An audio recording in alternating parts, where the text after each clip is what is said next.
I wanted to thank you for taking time to speak with me today.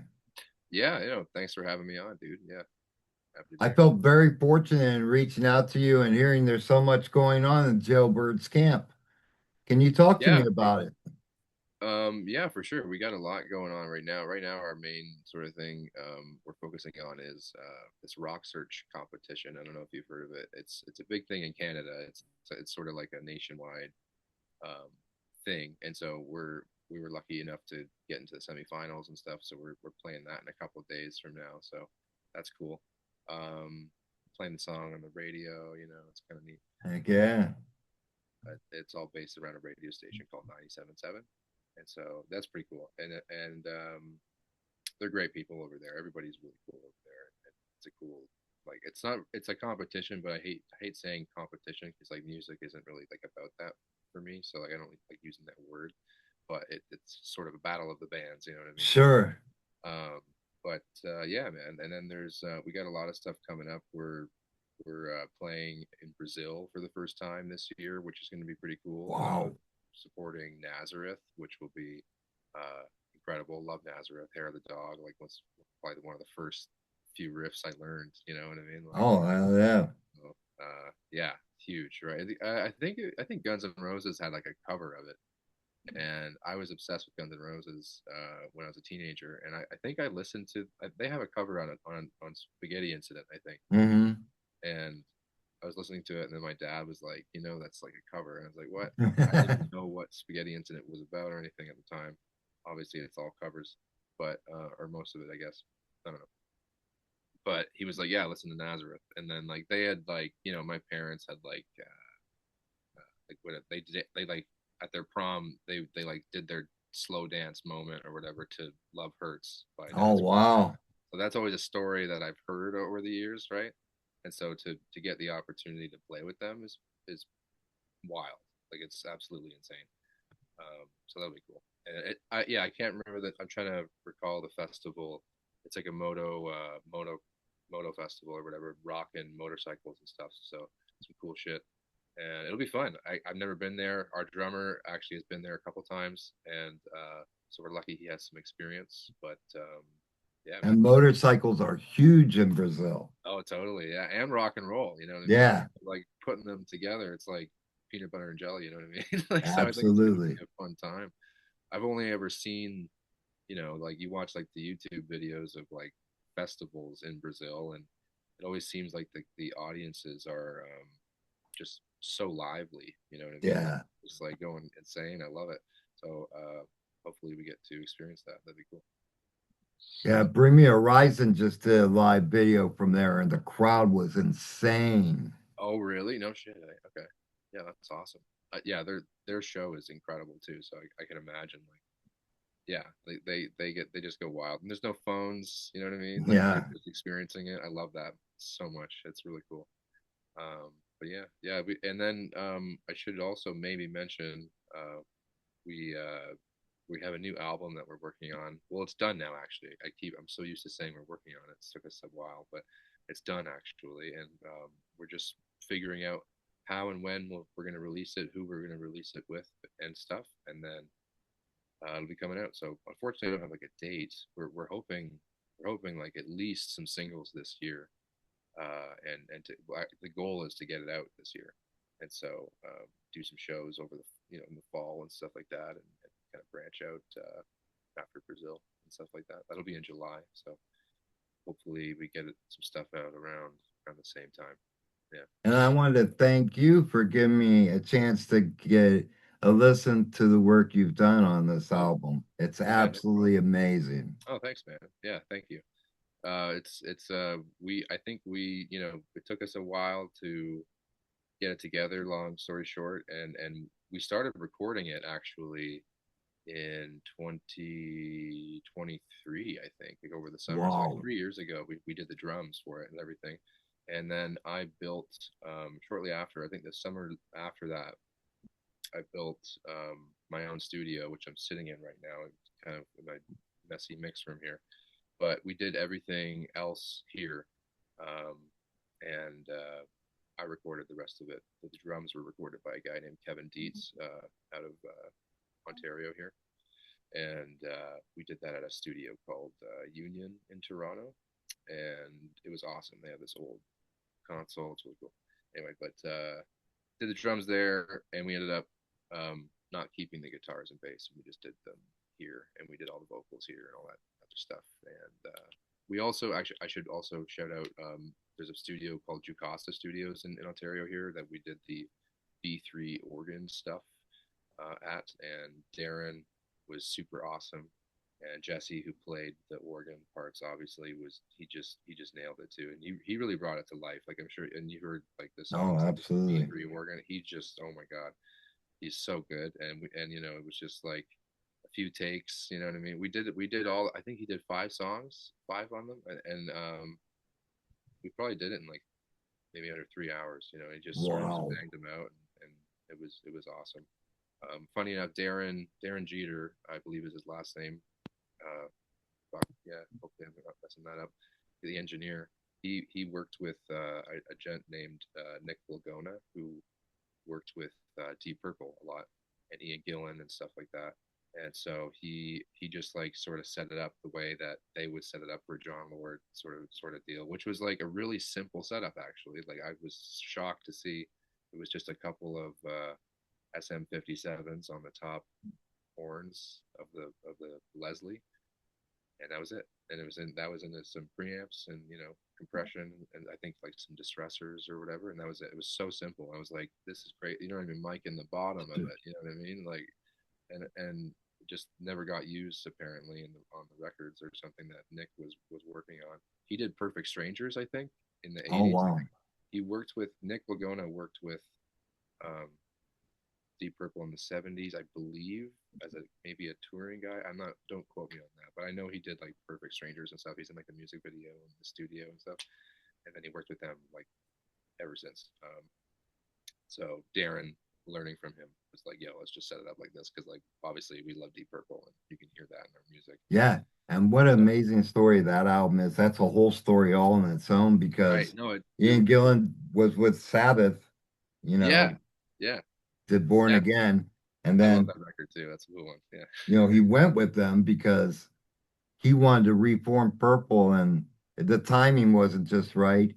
right. So he like told Sabbath, like, I'm just, it's gonna be Sabbath for me for the rest of my career. But he got the call from Purple and Yep. he couldn't turn it down. Went back to yeah. And then they did the Perfect Strangers record, right? Yeah, yeah, yeah. What an interesting album that was, that Black Sabbath one. Like it's so cool. It's like it's a mixture of his bluesiness, Yeah. Tony's metal riffs and shit. It's so cool. I love it. Really interesting songs on that one. Yeah, really really cool stuff.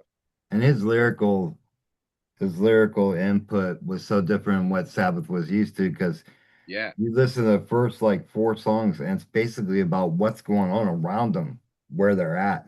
totally. And that's what Ian would always do, right? All those Mm, old Deep Purple songs and stuff, right? It's just like yeah. Smoke on the Water being a prime example, right? With looking out his window or whatever. And so yeah, exactly. And it was just such an interesting mix, right? And especially right after the Dio era, you know what I mean? And Hmm. like, it was a big shift, right? And I don't even think they wanted to call it Black Sabbath. I think that was the label being like, no, it's a Black Sabbath record because like Well, we want to the sell it. it was the management because Management. Oh yeah, the the company that managed Sabbath was Sharon's father. And right. Sharon's father was so pissed off at Ozzy for leaving that he wanted to Oh, screw him as hard as he could. That's why like even the lettering and the inlays and stuff is all the same as Diary of a Madman. He used the same okay. artist. No way. No, I didn't know that. That's Yeah, cool. he's like he goes, because he couldn't stand the fact that, Ozzy at that time was more popular than Sabbath. And he's like, I'm not having this. Yeah, I'm because not, Ozzy exploded right in the yeah. '80s. God, like yeah, wow. That's I didn't know that story. That's cool. Wow. Yeah, what an interesting. I love Black Sabbath so much. Obviously, you can hear that in our songs too. There's a lot of like that, and that's a band we all line up on. It's Black Mhm. Sabbath, where we all have our own favorites and stuff, and like even like we all like rock music.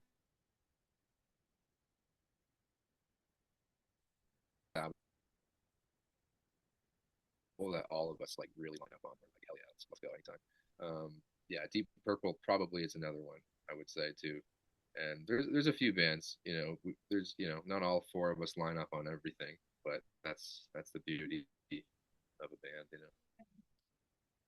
band. But the thing So, is that the Jailbirds takes it all and puts it together and makes something that's unique and of its own. Like in listening to the tracks that you sent me, starting out with Breaker yeah, Rules, thanks. I love that track. It's a great way to introduce the band for those who haven't heard you and show what you're about.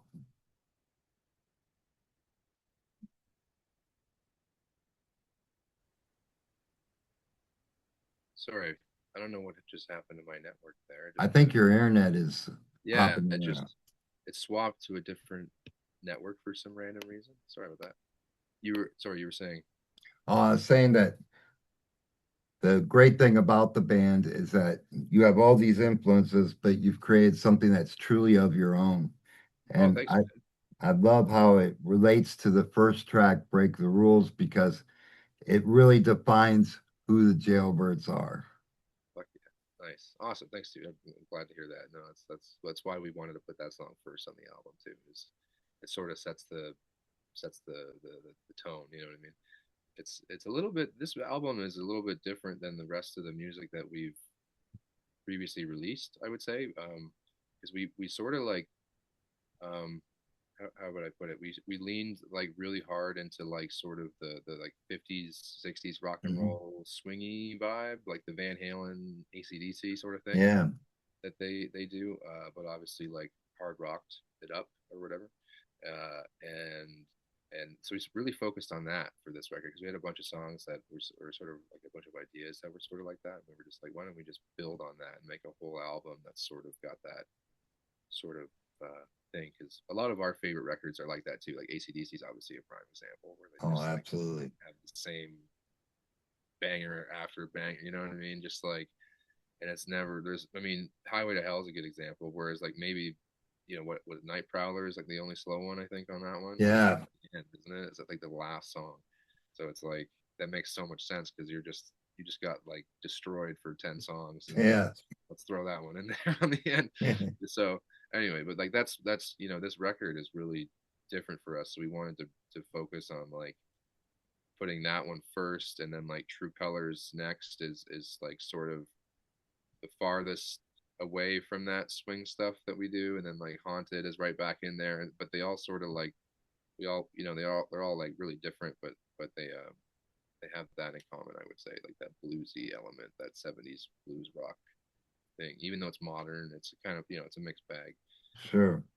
But yeah, yeah. If I was to give my opinion, if I was just upon first listen, True Colors to me is a standout single Oh, from thanks, dude. top to bottom. Fuck yeah. When I first heard the track, it just the whole time I'm saying in my head, this is the one. This Hell is yeah. the one that's gonna grab him by the balls. Oh, sweet. Awesome. Fuck yeah, dude. Thank you. Yeah. That's a fun one. Yeah, I like that one too. Yeah. What were the lyrical inspirations behind that song? That one, it's really about and what inspired it was like sometimes unfortunately I feel like everybody sort of comes across people that are toxic in their life. You know what I'm saying? Relationships, all these things, all these messy things sometimes. And True Colors is just like it's about the realization of somebody like showing you their true colors basically. Mm, Because for me it took a while to be able to like recognize it, you know what I mean, sure. to see the signs sort of thing. And right, so there's some lyrics in there about all that stuff, and it's just it's also it's sort of it's kind of got a bit of an empowerment vibe too, which I wanted to make sure that was in there. I didn't want it to come off um like not not like coming above it, you know what I mean? Like the whole point of it was like, oh, I see you, and screw off sort of thing, right? So that's Yeah, sort of what I mean, like sure. so that was sort of the inspiration behind it. Is that sort of stuff. Yeah. And I wanted to ask you, one thing that really sticks through with the songs and their placement is this the album has a different flow and a different separate feel from where I can see where that would uh, translate from side one into side two. Was that done purposely? That's awesome that you pointed that out. You win our contest amongst the band. You're the first person to point that out, and actually not many people have heard it, so that's incredible that you pointed that out. Because yes, you're right. We strategically put Creature for Hire as the fifth track because having Fool for You and then if you were to flip the record and then play that like Yeah, that we thought that would be cool and have the fade in, you know. absolutely. Totally, that's awesome. You noticed that. I love that because I was like, everyone was like, no one's gonna care, and I was like, no, someone's gonna point this out. That's Now you awesome. could play this for him and say, "See, I told you." Yeah, it matters. It matters, guys. Yeah, that's fucking awesome. It really does because I think we're transitioning to an age where um people are going back to albums and cassettes and that and want the full experience, the full album Absolutely. experience. Yeah, absolutely. Oh yeah, absolutely. 100%. I think in the U.S., if I read correctly, it was like vinyl vinyl was like 10% of music sales in 2025 or something like that. Yeah, It's large, you know what I mean? It's a huge market. We sell records, like, it's people want it, and they also want to support their favorite bands too, and that's like a really good way to do that, and to also get some cool like exclusive stuff, like you said, like, and I love like when there's like inserts and the lyric sheets and all that stuff, absolutely. a cool color or something on the, not just black. Black is fine too, but like if there's a cool color, I'm extra interested. You know what I mean? So I love records. I've got a bunch myself. But yeah, it's important to us. You know what I mean? To do that. You know what I mean? To have a flow in that way, and like that's how we like listen to music. Like my introduction to records was I bought. Speaking of Black Sabbath and Deep Purple, I bought In Rock and Master of Reality at the same time from a Sunrise Records here. I think it was in London, Ontario, if I'm trying to remember correctly here. And anyway, I bought them. First records I ever bought, and yeah, it's a experience that has always stuck with me. Right, it's been like 15 years or something, and I can picture the moment. You know what I mean? That I did that. Sure.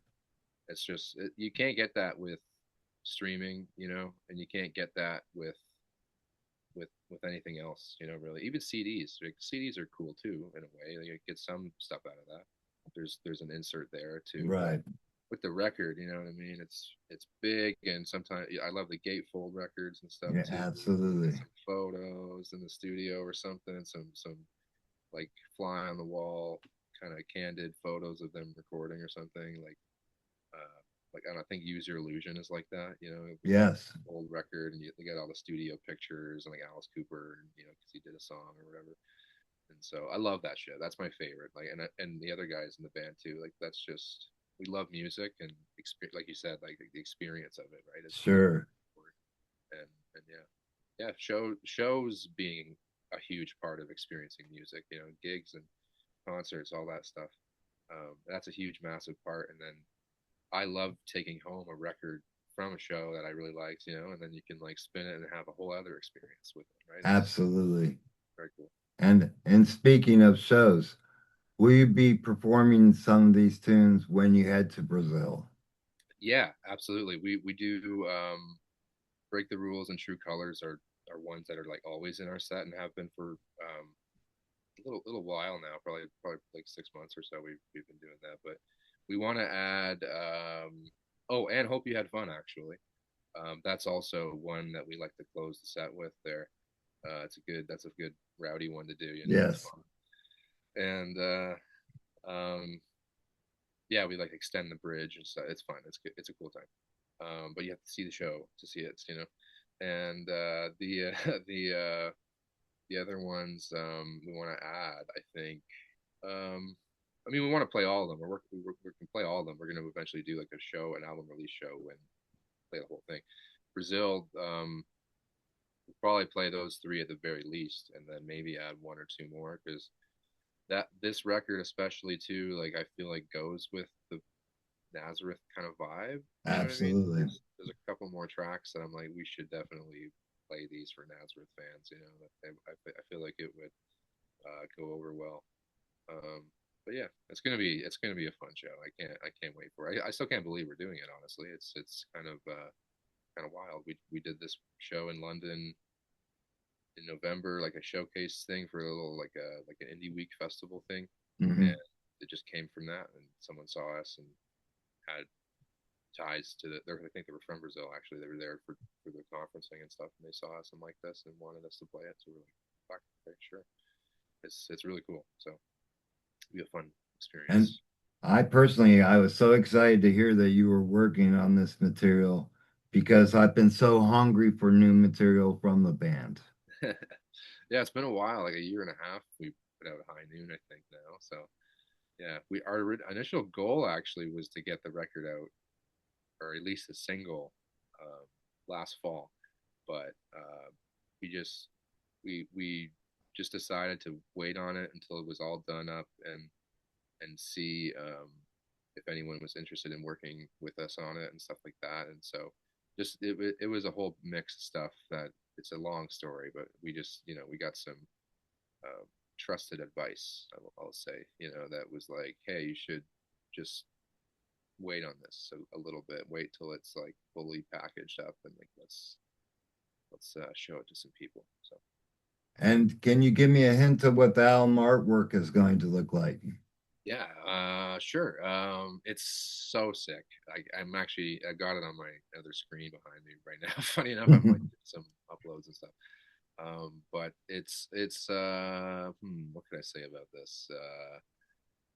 It's it's gonna be surprising, and it's like I want to say it's like a. I don't know if I want to give away the color. It's kind of cool. I'll keep the color a secret, but there's a really fucking sick like how should I describe this guy? It's like a zombie death bird guy on the front of it, and it's like that's Ah, the way I can describe it. It's so sick. I'm not even describing it best. You got to see it. You just got to see the thing. It's so cool. Our artist D, he sent it to us, and we were just like, oh my god, like he always sends us stuff like who and it just we just it's nailed every time. You know what I mean? He sends us the email, and we're just like, oh my god, this is just perfect. And so this is the I don't know this one he really nailed. So he just knocked it out of the park. So and in working on the album, were there tracks that didn't make the cut for it? yeah, oh yeah, 100%. Yeah, we have close to I would say close to a whole other album's worth of music at this point. Probably maybe a bit more. But we saved like some heavier songs that because we have some like heavy tracks like where we tuned down a bit and stuff too. But we sort of saved all those. We wanted to put those on their own record, sort of. Mm. And then so that might be next, or we might sprinkle them. I'm not 100% sure because we got a couple other tracks that are actually recorded and everything and mixed and everything that aren't on this album, but they'll be on the next release for sure. So I'm picturing it to be. It's kind of like the reason why we didn't include those is because like um, I'll send them to you actually. They're more like 80s like hard rock style, if that makes Mm. sense. Like there's like always a bit of that in our music because we all love that stuff. But those songs were just like screaming it, you know what I mean? And just like this Guilty as Charged record is not that at all. It's very 70s hard rock and roll of the 50s, it's very swingy, just didn't work with these other And, ones. and definitely, one standout thing on this album is the guitar work is absolutely phenomenal. Oh, thanks, man. Thank you. Yeah. Yeah, I did most of the guitars, and we Ryan, who came in just about a year ago, actually, this month, our other guitar player now. he played on Break the Rules because he was doing some stuff that I was like, okay, we got to do this. But it was sort of down to the wire. We had it almost sent for mixing at the time, and I was like, literally, like the day before I sent it to mixing or something. Like we just quickly like tracked his guitars for that song. But yeah, the whole record was a lot of fun. We wanted to focus on like leaning into more fun guitar stuff, dueling guitar solos, and like fun shit. Yeah. And I wanted to ask you, with all this going on, how is the feeling with the band? You guys gotta be just overjoyed and overwhelmed with everything that's going on. Yeah, totally. No, it is a little bit overwhelming for sure with everything kind of happening now. Where we got an album, we've never done an album before. We've only done EPs. Doing it ourselves largely. We had obviously, like I said, the drums and then the keyboards engineered by other guys, but all the other core elements, doing that ourselves, producing it ourselves, writing it ourselves. So like this whole record was completely written ourselves.